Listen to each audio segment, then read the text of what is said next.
എനിക്ക് വേണ്ടി ലൈക്ക് ചെയ്ത് ഞാൻ ബിഗ് ഷോട്ട് ഉണ്ടാക്കും, വലിയ വീഡിയോ ആക്കിയിട്ട് എൻ്റെ വീഡിയോ എടുക്കും.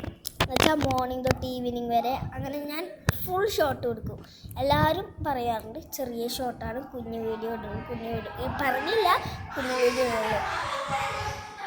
വലിയ വലിയ ഷോട്ട് ഇടണമെങ്കിൽ ഞാൻ എന്നുവെച്ചാൽ ഇപ്പം വെയിറ്റ് ഒരു യൂട്യൂബർ പേര് ഞാൻ പറയാം.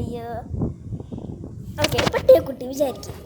ടിയക്കുട്ടി വീഡിയോ ഇട്ടായിച്ചിട്ട് നീ നല്ല രാവിലെ മോർണിംഗ് തൊട്ട് അങ്ങനെയൊക്കെ അല്ലേ ഇടാ.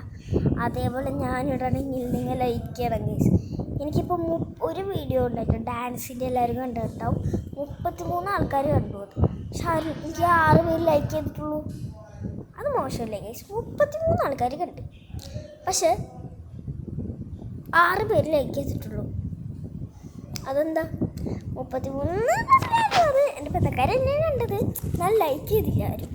നിങ്ങളും കണ്ടിട്ടുണ്ടാവും, ആരും ലൈക്ക് ചെയ്തില്ല പക്ഷെ കണ്ടിട്ടുണ്ട്. അങ്ങനെ അതുകൊണ്ടല്ലേ 33 ആയത്. ഇവിടെ ഒരു വരയുണ്ടാവും യൂട്യൂബ് ചെയ്യുന്നിടത്തൊക്കെ, ഇങ്ങനെ ഒരു വരയുണ്ടാവും യൂട്യൂബേഴ്സിന്. അതിങ്ങനെ ഏറ്റവും വരെ എത്തണമെങ്കിൽ മോർണിംഗ് തൊട്ട് ഈവനിങ് വരെ വേണം. അത് മൊത്തം ഞാൻ ചെയ്യണമെങ്കിൽ എല്ലാവർക്കും നല്ല ലൈക്ക് തരണം, അല്ലെങ്കിൽ ഞാൻ ഇടേയില്ല കേട്ടോ.